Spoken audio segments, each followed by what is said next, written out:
DJ Vikas Riga Sitamarhi.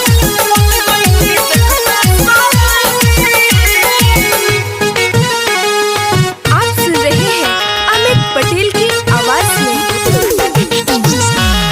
बन गईनी देखते शराबी अखिया तोर गुलाबी।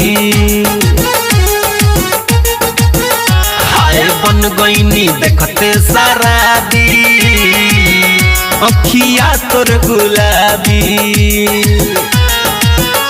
अरे पहले नजरिया में हम पे ए जान हो गईल बाड़ू हाबी। बन गईनी देखते शराबी अखिया तोर गुलाबी। हाय बन गईनी देखते शराबी। डीजे विकास रीगा सीतामढ़ी। अखिया तोर गुलाबी। Presented by Lovely Film Production. हर दिन भर रहती अखिए में डूबल करे मनवा हमार हो। ना जाने कैसन जादू चलैलू हो गईनी हम तो तोहार हो। तू हमरा दिलवा के हो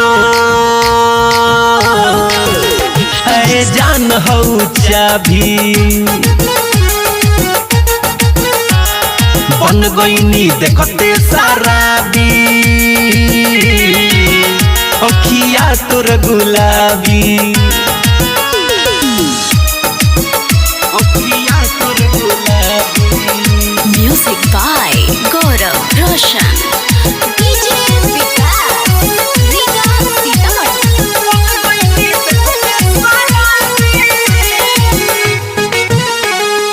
आप सुन रहे हैं अमित पटेल की आवाज में।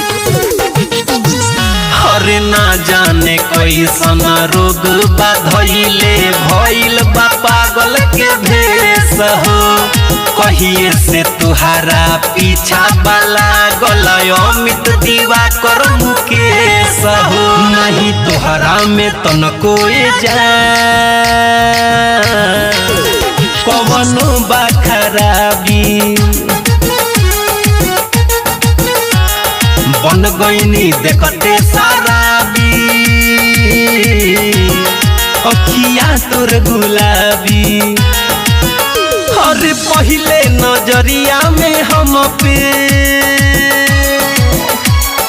ए जान हो गईल बाड़ू हाबी।